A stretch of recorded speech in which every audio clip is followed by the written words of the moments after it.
She thought she was rebuilding a chapel. Instead, she uncovered the truth of her life. Hidden letters waited under the altar for years. Single mother restored a desert chapel and found her past beneath its altar.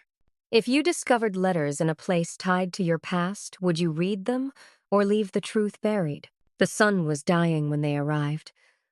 Elena watched it bleed across the horizon, red and orange smearing into purple as her Honda Civic coughed to a stop in front of what used to be a chapel. The building rose from the desert floor like something the earth had tried to swallow and given up on halfway. Adobe walls the color of old bone, cracked and crumbling. A roof that had caved inward on one side, exposing wooden beams gone black with rot. The front door hung from a single hinge, swaying slightly in the wind that never stopped out here. Sophia pressed her face against the passenger window, her breath fogging the glass. She was 9 years old, too young to understand why they'd left everything behind. Old enough to know they were running. "Is this it?" she asked quietly. Elena's hands were still on the steering wheel, knuckles white. She didn't want to let go. Letting go meant stepping out. Stepping out meant this was real. "Yeah, mija," she said. "This is home." The lie tasted like dust. She thought about the other home, the one they'd left 3 states behind. The kitchen with its yellow wallpaper and the crack in the ceiling she used to stare at when she couldn't sleep. The bedroom where she'd learned to pack a suitcase in under 5 minutes without making a sound. The bathroom mirror where she'd practiced smiling so Sophia wouldn't see the bruises blooming purple beneath her sleeves. She remembered Sophia's face in the rearview mirror that night, wide eyes catching streetlight, small hands clutching her stuffed rabbit. They'd driven in silence for 2 hours before Sophia finally asked where they were going. Elena hadn't known how to answer. "Away. Somewhere he won't find us. Somewhere we can disappear." The chapel had been listed online for $1,200. "Fixer-upper," the ad said. "Remote location. Sold as is." Elena had every cent she owned in cash in an envelope under the driver's seat. She'd wired the money from a gas station in Arizona, signed the paperwork with a name that wasn't quite hers, and kept driving. Now they were here, miles from the nearest town. No neighbors, no witnesses, just desert and wind and a building that looked like it might collapse if you breathed on it wrong. But it was theirs, and no one knew where to find them. Inside, the chapel smelled like time dust and decay and something older, something that felt like memory. The floor was dirt, packed hard by decades of footsteps that had stopped coming. Holes in the roof let in columns of fading light. The walls were bare except for the ghosts of where things used to hang: crosses, paintings, prayers. Elena spread their sleeping bags on the ground, while Sophia explored with a flashlight, the beam cutting through shadows. They had so little. 2 bags of clothes, a box of canned food, a camping stove, everything they needed to survive and nothing more. That night, Sophia couldn't sleep. She lay in her sleeping bag, staring up at the broken ceiling where stars showed through. The wind pressed against the walls, finding every crack, every weakness. It sounded like the building was breathing. "Mama?" Sophia's voice was small in the darkness. Elena rolled over. "Yeah, baby." "I'm scared." Elena reached out and found her daughter's hand. "You want me to tell you a story?" Sophia nodded. So Elena told her about a brave girl who lived in a castle made of sand. How the girl was afraid at first because the castle looked like it might fall down. But every day, she made it stronger. She patched the walls, she fixed the roof, and slowly, the castle became the safest place in the whole world. A place where nothing bad could reach her. Did she live there forever? Sophia asked. "As long as she needed to," Elena said. Sophia's breathing eventually evened out. Sleep came to children easier. They still believed in safe places. Elena waited until she was sure Sophia was out, then slipped outside. The desert stretched endlessly in every direction, flat and empty and honest in a way that cities never were. She held an unlit cigarette between her fingers. She'd found it in the glove compartment, left over from a version of herself she barely remembered. She didn't smoke, but holding it made her feel like someone who had choices. The silence out here was different. Not the absence of sound, but the presence of space. Room to breathe, room to think, room to be erased if that's what she needed. She turned back toward the chapel. Through the doorway, she could see the altar at the far end, a raised platform of stone, cracked down the middle, covered in 40 years of dust. Something about it caught her attention, held it. She didn't know why.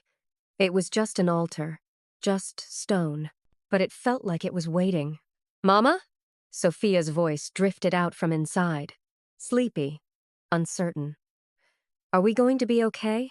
Elena looked at the cigarette in her hand, at the desert, at the chapel that was now the only thing standing between them and the world. "Yeah, baby," she called back. "We will be." She dropped the cigarette in the dirt and went back inside. She didn't believe it yet. But maybe if she said it enough times, it would become true. Morning came with light, the color of bleached bone. Elena woke to the sound of Sophia breathing beside her and the wind testing the walls. She lay still for a moment, letting the desert silence settle into her bones. Then she got up and began the work of making this place livable.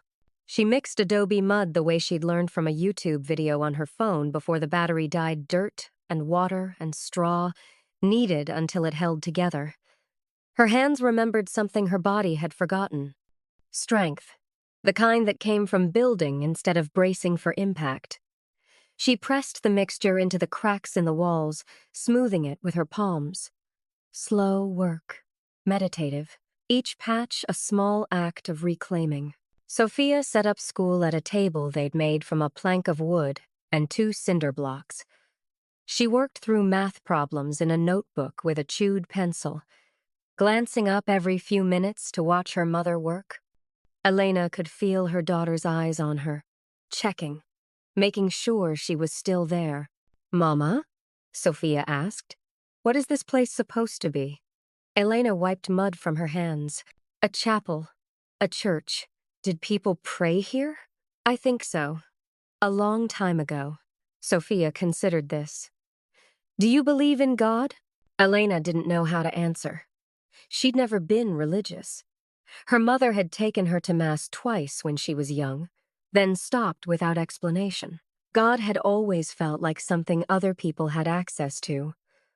A door she'd never found the key for. "I don't know, mija," she said finally. "But there's something about this place. It feels like it's listening." Sophia nodded like that made perfect sense. By afternoon, Sophia had found a lizard basking on a stone near the well. She caught it carefully, held it in cupped hands, then transferred it to a mason jar with holes punched in the lid. "His name is Miguel," she announced. Elena looked at the lizard, small and green and utterly unbothered by its captivity. "Why Miguel?" "He looks like a Miguel."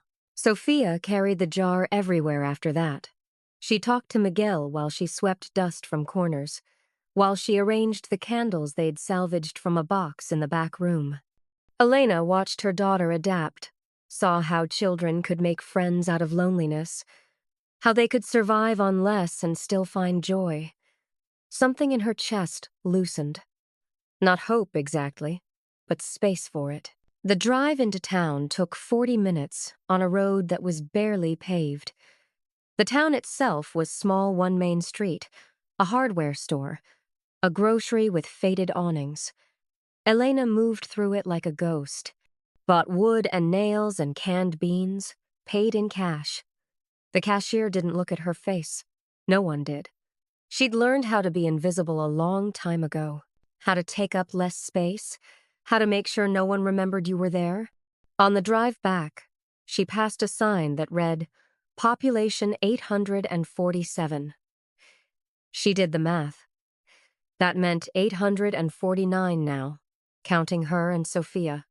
2 more people trying to disappear into the desert's empty spaces. At night, the coyotes sang.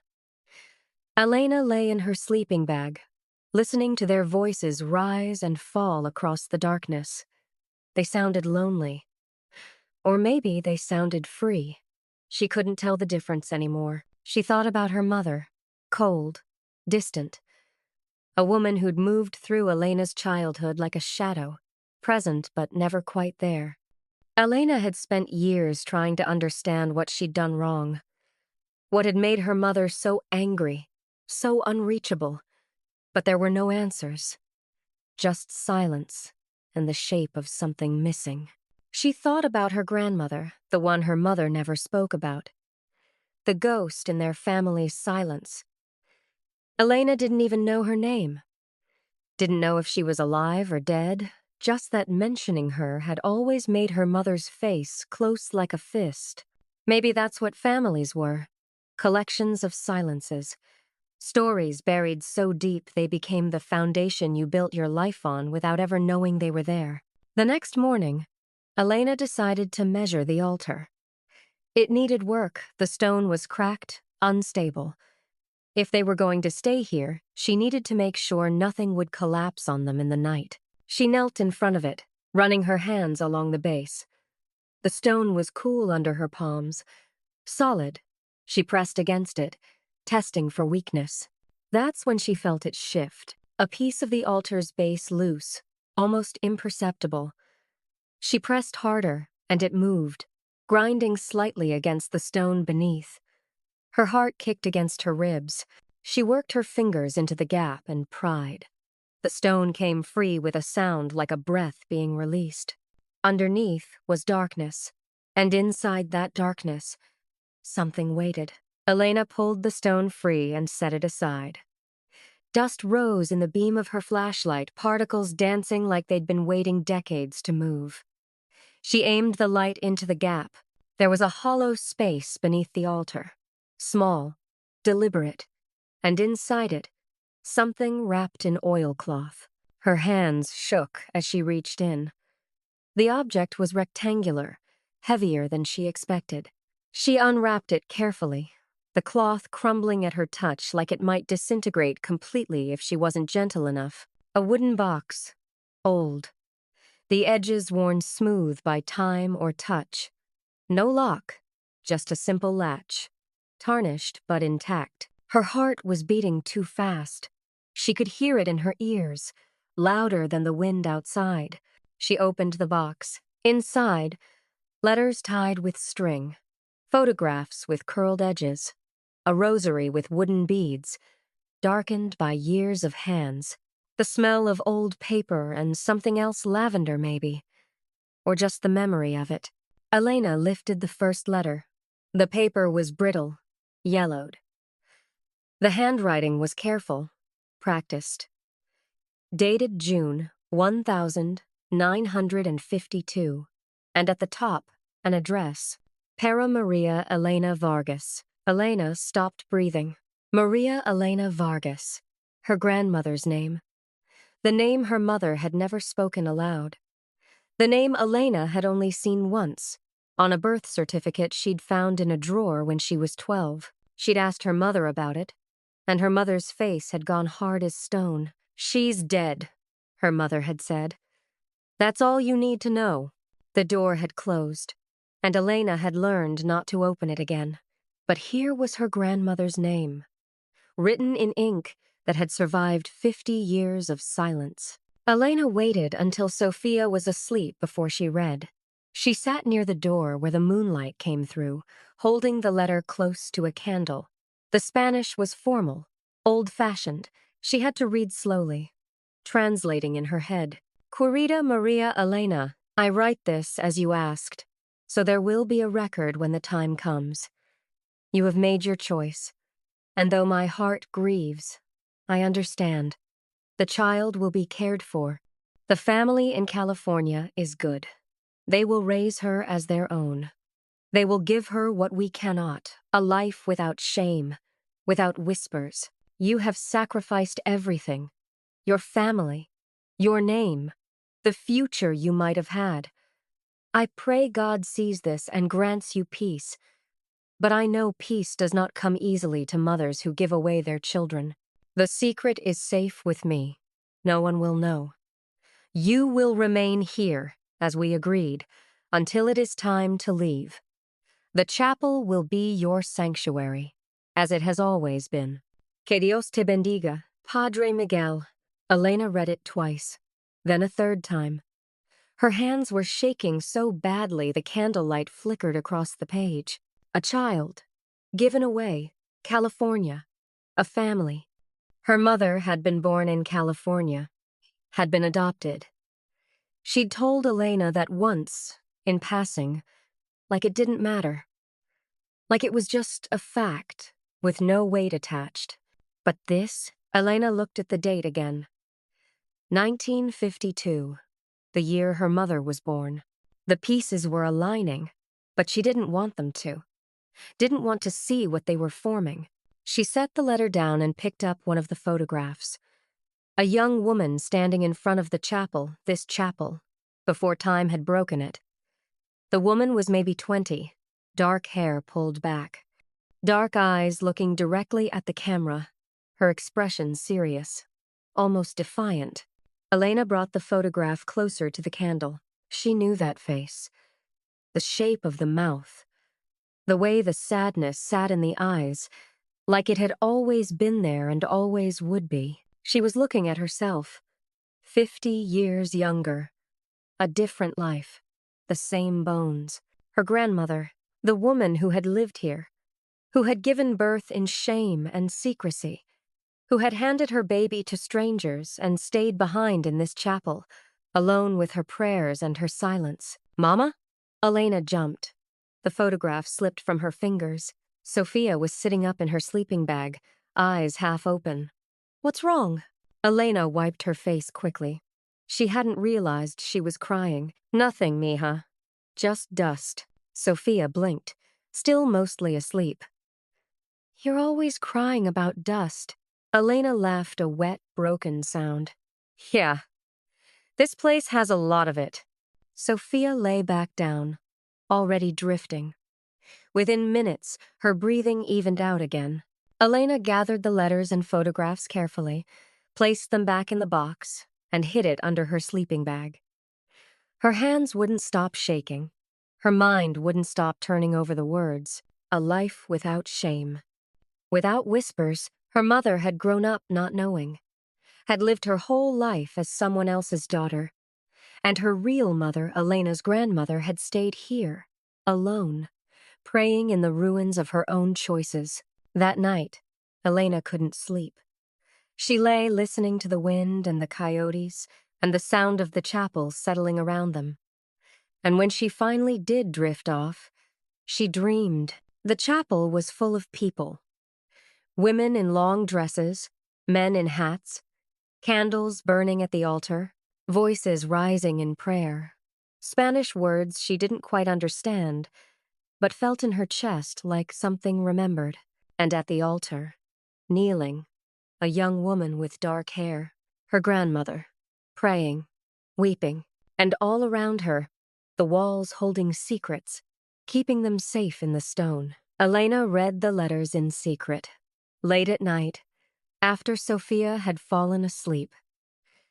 After the desert had gone quiet, except for the wind, she would pull the box from beneath her sleeping bag, light a candle, and let her grandmother's life unfold in careful handwriting and faded ink. Each letter revealed more. Maria Elena had been 20 years old, unmarried, pregnant. In 1952, in a town so small everyone knew everyone's shame, this was unforgivable. Her family had disowned her, told her to leave and never come back, told her she was dead to them. Father Miguel had offered sanctuary, a place to hide until the baby came. She could stay in the chapel, work as its keeper, clean, pray, wait. So she had. One letter described her days, the silence, the heat pressing through the walls, the way she would stand at the door and watch the road, hoping someone, anyone might come. But no one did. She was alone with her prayers and her growing belly and the terrible certainty that nothing good was waiting on the other side of this. Another letter spoke of the birth, how she'd done it alone in the small room behind the altar, how she'd bitten down on a piece of leather to keep from screaming because she didn't want God to hear her, how she'd held the baby afterward, a girl, tiny and perfect, and known she had only hours before they came to take her away. Elena read that letter twice, her throat tight. She thought about Sophia, about holding her for the first time in a hospital that smelled like disinfectant and fear, about how she'd looked down at her daughter's face and made a promise: I will protect you. I will keep you safe. No matter what. Maria Elena had made the same promise, and then she'd had to break it. The letter that described the day the baby was taken was the hardest to read. Father Miguel had arranged everything. A Catholic family in California. Good people. They couldn't have children of their own. They would raise the baby as theirs, give her a life, a name, a future without the stain of illegitimacy. Maria Elena had dressed the baby in a white gown she'd sewn herself, had held her one last time, had kissed her forehead and whispered a prayer and handed her to strangers. And then she'd watch them drive away. They told me to forget, Maria Elena wrote, to disappear, to live as if she never existed. But how do you forget your own child? How do you pretend your heart isn't walking around in someone else's arms? Elena sat with that letter in her lap, staring at the words until they blurred. That baby was her mother, her cold, distant, unreachable mother. The woman who had moved through Elena's childhood like a ghost, who had never hugged her without stiffness, who had looked at Elena sometimes with an expression Elena couldn't name, something like grief, something like anger.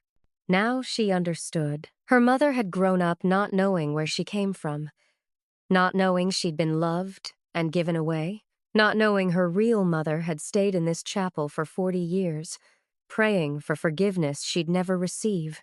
Everything made sense now. The coldness, the silence, the way her mother had flinched whenever Elena asked about family, about history, about the past. You couldn't love what you didn't understand.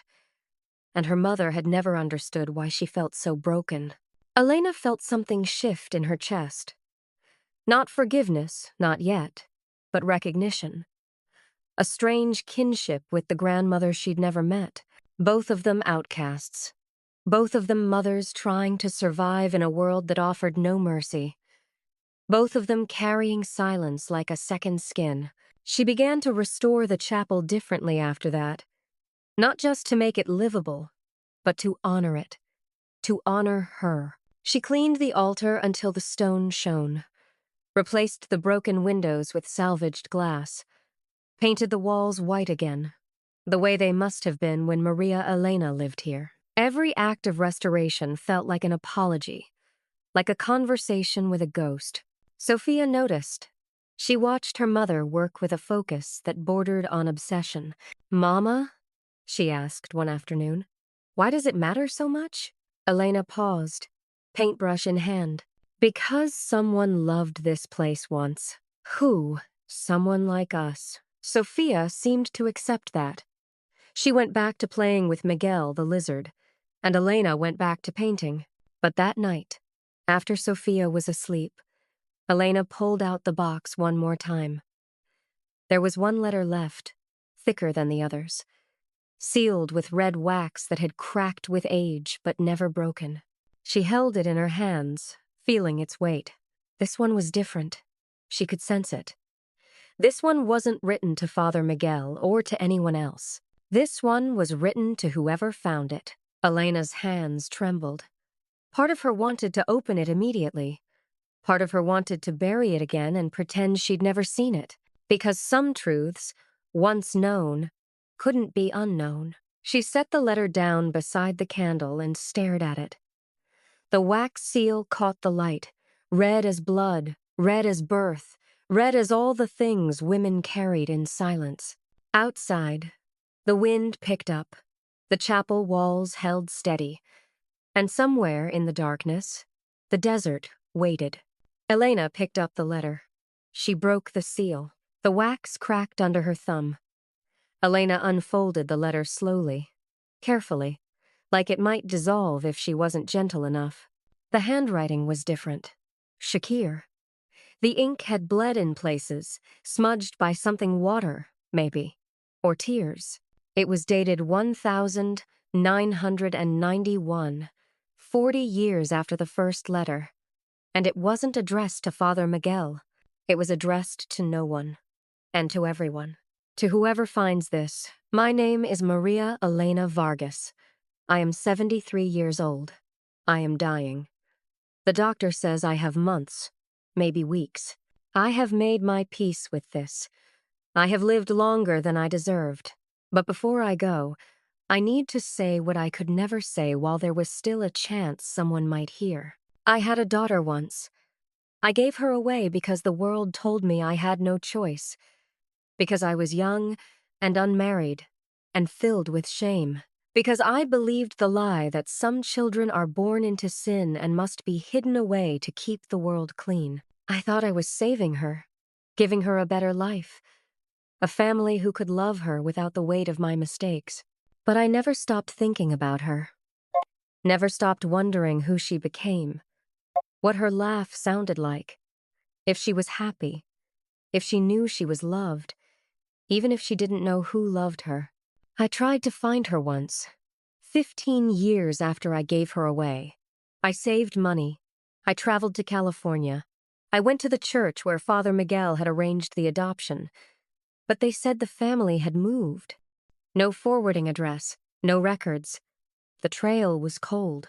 I stood outside that church for an hour, hoping, praying, that maybe she would walk by, that I would recognize her face, my face, and she would recognize mine, that we would find each other by some miracle. But miracles are for people who deserve them, so I came back here, to this chapel, the only place I've ever belonged. I stayed, I cleaned, I prayed. I grew old in the silence. People in town forgot about me, or maybe they never cared enough to remember. I became part of the walls, part of the dust, and every night I prayed for forgiveness. From God, from my daughter, from myself. But forgiveness is not something you can earn through silence. If you are reading this, you are my blood. You found your way here, just as I always hoped someone would. Maybe you are my daughter. Maybe you are her child. Maybe you are someone further down the line, carrying a piece of me in your bones without knowing it. I want you to know this. This chapel is not a place of shame. It is a place of survival. I survived here, alone, forgotten. But I survived, and so will you. Do not carry my silence. Do not let it become your inheritance. Speak the things I couldn't. Love the people I couldn't reach. Forgive what I couldn't forgive. I am leaving this here because I believe, despite everything, that the truth will find its way to the right person. And when it does, maybe it will be enough. Maybe you will understand that I loved her, even when I couldn't keep her, even when I had to let her go. Tell her, if you can. Tell her I'm sorry. Tell her I never stopped. Con todo mi corazón, Maria Elena Vargas. Elena's hands were shaking so hard the letter rattled. Tears blurred the words, but she'd already read them. They were burned into her now. Her grandmother hadn't abandoned her mother out of cruelty. She'd been forced to, told to, shamed into it by a world that punished women for being human. And her mother, cold, distant, angry, had grown up never knowing she'd been loved, never knowing where she came from, never knowing that somewhere a woman was praying for her every single night in a chapel in the desert. Elena thought about her own mother's face, the hardness in it, the way she'd looked at Elena sometimes like she was searching for something and couldn't find it. She thought about the silence between them, the distance that had always felt like rejection but now felt like something else, like armor, like survival. Her mother had been given away and told it didn't matter, told to be grateful, told to forget. But you couldn't forget a wound like that. You could only learn to live around it. Elena looked at Sophia, asleep in her sleeping bag, one hand clutching Miguel's jar. Her daughter, the one she'd run across 3 states to protect, the one she'd promised to keep safe no matter what. She understood now. Trauma passed down through generations like heirlooms, silent and invisible. The things we don't say become the things our children carry. The wounds we hide become the distance they feel. But it didn't have to be that way. Elena could choose to speak, to break the silence her grandmother and mother had carried, to tell Sophia the truth, all of it, so she would never grow up wondering why she felt broken. She stood slowly, the letter still in her hand, and walked to the altar. The stone was smooth under her palm, cool, solid. She placed the letter on the altar like an offering. "I understand now," she whispered. The chapel was silent, but it felt like it was listening. Outside, the wind had stopped. The desert was holding its breath, and Elena realized she wasn't here by accident. She'd been led here, by choices, by desperation, by something older than either. This chapel had been waiting. For her grandmother, for her mother, for her. And now, finally, the silence could end. Elena woke the next morning with purpose. Not the frantic, survival-driven kind she'd lived with for years. Something steadier, deeper. She had work to do. The chapel transformed under her hands. She patched the remaining cracks in the walls with fresh adobe, smoothing them until they disappeared. She climbed onto the roof and replaced the damaged beams, her muscles remembering strength she'd forgotten she had. She swept the floor clean, scrubbed the altar until the stone gleamed, replaced the broken windows with glass she salvaged from an abandoned house 20 miles away. Every nail she hammered felt like a declaration. Every board she placed felt like a promise. This wasn't just survival anymore. This was rebuilding, reclaiming. Sophia noticed. She watched her mother work with something like awe. The frantic edge that had lived in Elena's movements for months, the constant looking over her shoulder, the way her hands used to shake, was gone, replaced by focus, by certainty. One afternoon, Sophia sat on the front step, Miguel's jar beside her, and said, "You're different, Mama." Elena paused, hammer in hand. "Different how?" "I don't know." Sophia tilted her head, considering. "Less scared, maybe. Or more like you." Elena smiled, set the hammer down, and came to sit beside her daughter. "I think I'm just becoming myself." "Who were you before?" "Someone who was trying really hard to be invisible." Sophia leaned against her. "I like this version better." That night, after they'd eaten dinner canned soup heated on the camping stove, Elena made a decision. She pulled out the box, the photographs, the letters she'd read a dozen times by now. "Mija," she said. "Come here. I want to show you something." Sophia came and sat cross-legged beside her. Elena spread the photographs across the floor between them. "This was your great-grandmother," Elena said, pointing to the image of the young woman standing in front of the chapel. "Her name was Maria Elena Vargas. She lived here, in this chapel." Sophia leaned closer, studying the photograph. "She looks like you." "Yeah, she does." "What happened to her?" Elena chose her words carefully. Age-appropriate, gentle, but honest. "She had a baby when she was very young, and the world told her she should be ashamed. So she gave the baby away to people who could take care of her. And she stayed here, alone, for the rest of her life." Sophia's eyes were wide. "That's sad." "It is. But she was brave, Mija. Even when the world told her she wasn't. Even when she was alone, she survived." "Is that baby? Was that Abuela?"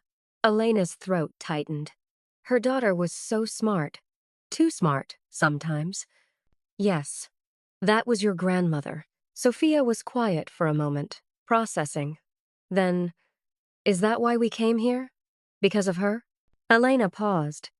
She'd asked herself that question 100 times. Why this chapel? Why this place? Why they'd ended up here? Of all the places they could have run to. I think maybe she brought us here, Elena said finally. Sophia nodded, like that made perfect sense. Then she picked up the photograph and held it carefully, reverently. Can I keep this? To remember her? Yeah, baby. You can keep it. The next day, Elena did something impractical. Something that made no logical sense in the middle of the desert. She planted a garden. She drove into town and bought seeds, tomatoes, herbs, wildflowers. She tilled a small patch of earth outside the chapel door, working the soil until it was soft. She planted each seed with care, pressing them into the ground like prayers. It was an act of defiance, of hope, of believing that something could grow here, even in the harshness of this place. She watered it every morning, every evening, coaxed life from dust. Sophia helped, carrying water from the well in a bucket, her small hands careful not to spill. They worked side by side in the early light, mother and daughter, building something together. And slowly, impossibly, green shoots began to appear. Elena felt something she hadn't felt in years. Ownership. Not just of the chapel, but of her story. Her life. Her choices. She wasn't running anymore. She was building. She was becoming the woman her grandmother had been the one who survived when the world said she shouldn't. The one who made a home from ruins. One evening, as the sun set and painted the desert gold, Elena lit candles at the altar. She arranged them carefully, their flames steady in the still air. She knelt, not to pray, she still didn't know how to do that, but to acknowledge, to say thank you. Thank you to a woman she'd never met but finally understood. Thank you for surviving. Thank you for leaving the letters. Thank you for showing me that silence doesn't have to be inherited, that we can choose something different. Sophia came and knelt beside her, quiet. Not asking questions, just being there. And Elena realized this was what Maria Elena had wanted. Not forgiveness, not redemption, just to be remembered. To know that her life had mattered, that someone would find the truth and carry it forward. Mama? Sophia whispered. Yeah, baby? I'm glad we're here. Elena pulled her daughter close, kissed the top of her head. Me too, mija. Me too. Outside, the garden grew. Inside, the candles burned. And the chapel, this place that had held so much silence for so long, finally felt like it was breathing again, like it was coming back to life. Elena waited 3 days before making the call. 3 days of rehearsing what she'd say. 3 days of picking up her phone and setting it back down. On the 4th day, she drove into town, sat in the parking lot of the hardware store where the signal was strongest, and dialed. Her mother answered on the 3rd ring. Elena? The sound of her name and her mother's voice, sharp, uncertain, made her throat close. Yeah, Mom. It's me. Silence. Then, where are you? Are you safe? We're safe. That's not what I asked. Elena looked out at the desert stretching endlessly beyond the parking lot. I can't tell you where we are yet. Her mother's breath was sharp, angry, but underneath it, Elena heard something else. Fear. He's been calling, looking for you. Elena's hands tightened on the steering wheel. What did you tell him? Nothing. What could I tell him? You disappeared. The accusation hung between them. You left. You ran. You didn't trust me enough to say goodbye. Elena forced herself to speak. Mom, I need to tell you something. About where we are. Elena, please, just listen. Her mother went quiet. Elena told her about the chapel.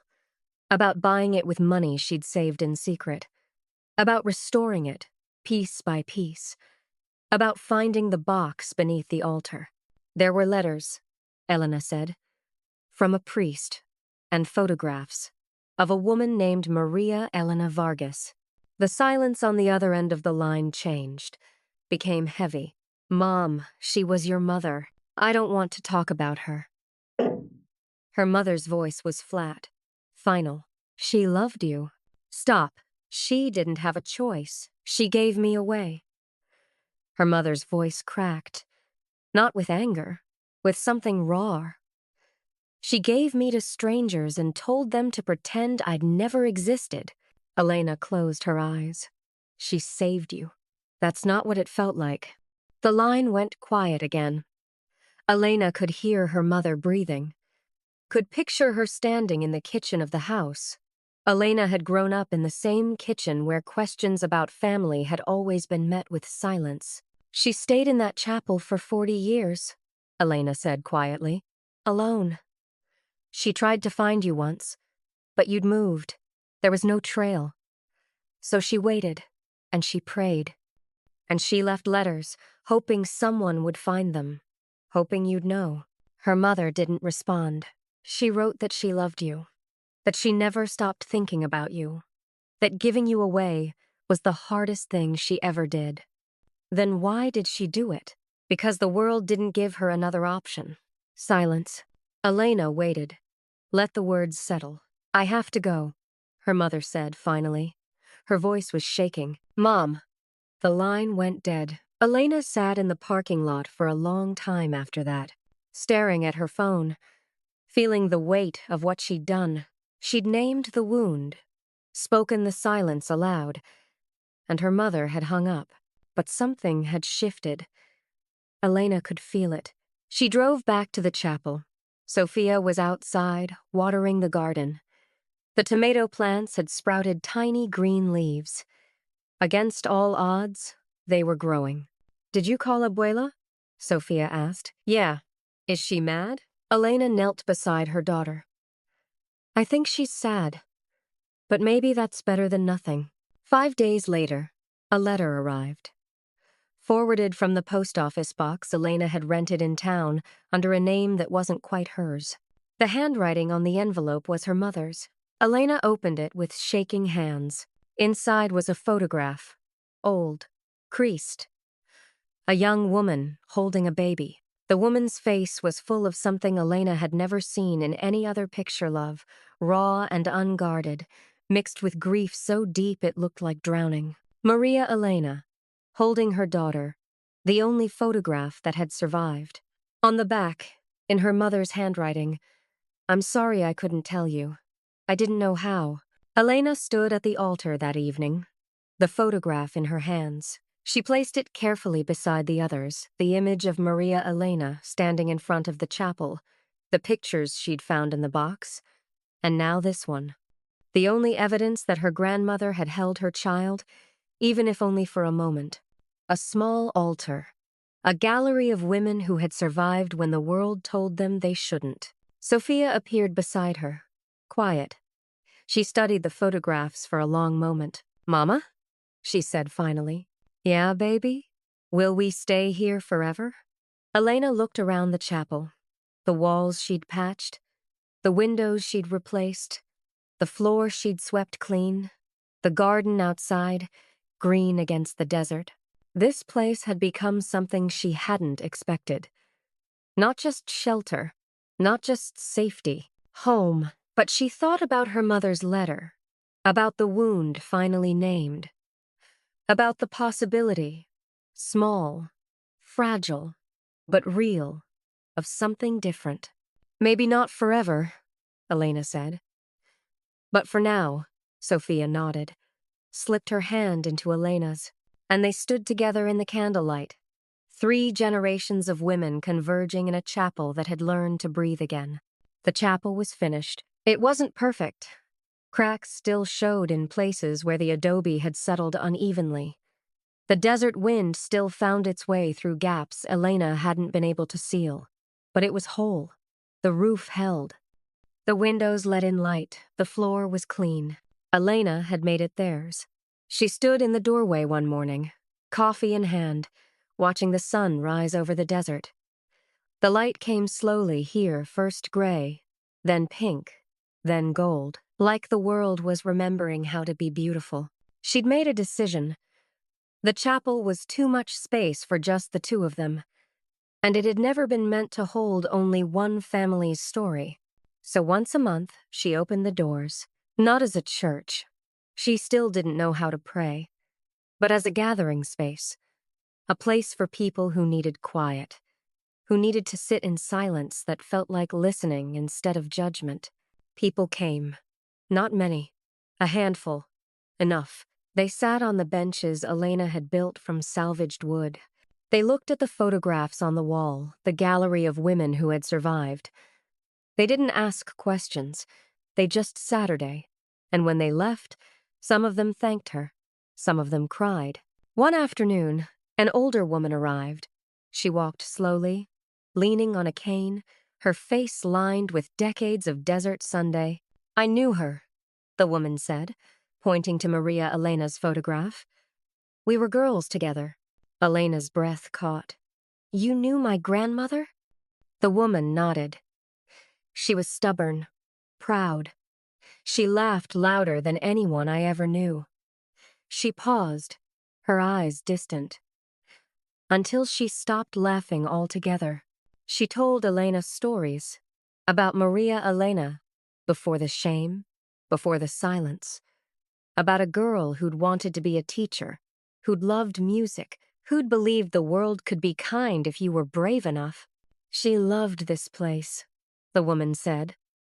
Even after it broke her, she stayed because she believed it was holy. Not the building, the act of staying. Elena listened, tears streaming down her face, grateful for these pieces of a woman she'd never meet but would carry forever. Sophia was changing too. She'd made a friend in town, a girl her age, named Carmen. They rode bikes through the desert on weekends, laughing as they chased lizards and collected stones. Elena watched from the chapel doorway, her heart so full it ached. Her daughter wasn't afraid anymore, wasn't looking over her shoulder, wasn't asking in a small voice if they were safe. She was just a child, playing, living.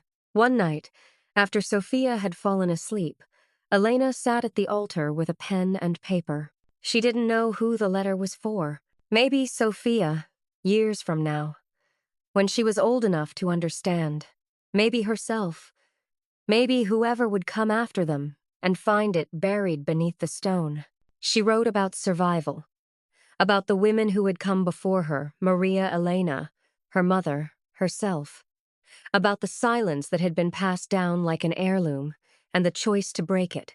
She wrote about the chapel, about what it had been and what it had become, about how places could hold pain and still transform into something sacred. She wrote about Sophia, about choosing to mother differently, about teaching her daughter that shame wasn't inheritance, that silence wasn't safety, that the truth, even when it hurt, was always better than the lie. When she finished, she folded the letter carefully, placed it in a small wooden box, and buried it beneath the altar, next to Maria Elena's letters.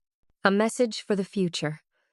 Proof that someone had been here, that they had mattered, that they had chosen to speak. The desert settled into autumn. The garden somehow survived small tomatoes ripening in the sun, herbs growing thick and fragrant. Elena cooked with them, teaching Sophia the names in Spanish her own mother had never taught her. One evening, as the sun set and turned the world to gold, Elena and Sophia sat outside the chapel. The air was cooling. The wind had gentled. Above them, stars began to appear so many, you could see the curve of the galaxy. Sophia leaned against her mother, warm and solid and safe. I like it here, Mama, she said quietly. Elena kissed the top of her head, breathed in the smell of her shampoo and sun and desert dust. Me too, mija. Me too. They sat together as the light faded, mother and daughter, the latest in a line of women who had learned to survive when the world said they shouldn't. Behind them, the chapel stood against the darkening sky. Lights glowed softly from within, candles Elena had lit at the altar. Flames steady and sure. It wasn't just a building anymore. It was a testament to Maria Elena, who had endured 40 years of silence, to Elena's mother, who had grown up not knowing but feeling the wound anyway, to Elena herself, who had run across 3 states and found not just shelter, but understanding, and to Sophia, who would grow up knowing the truth, who would carry these stories forward without shame, who would understand that sometimes the bravest thing you can do is stay and rebuild and speak. The chapel had been a place of secrets, of hiding, of shame. Now it was a place of survival, of healing, of beginning again. The wind whispered through the garden, the candles burned, and in the desert silence, something like peace settled over them. Not perfect, never perfect, but whole. Sometimes the places we run to are the ones that have been waiting for us all along. Elena didn't just restore a chapel, she uncovered a truth buried beneath generations of silence. And in doing so, she freed herself from a pain she didn't know she carried. The past doesn't ask for perfection.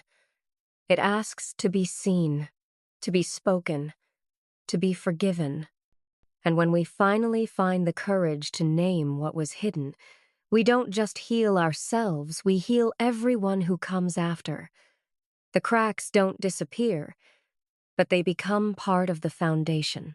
Proof that we survived, that we rebuilt, that we chose truth over silence and love over shame.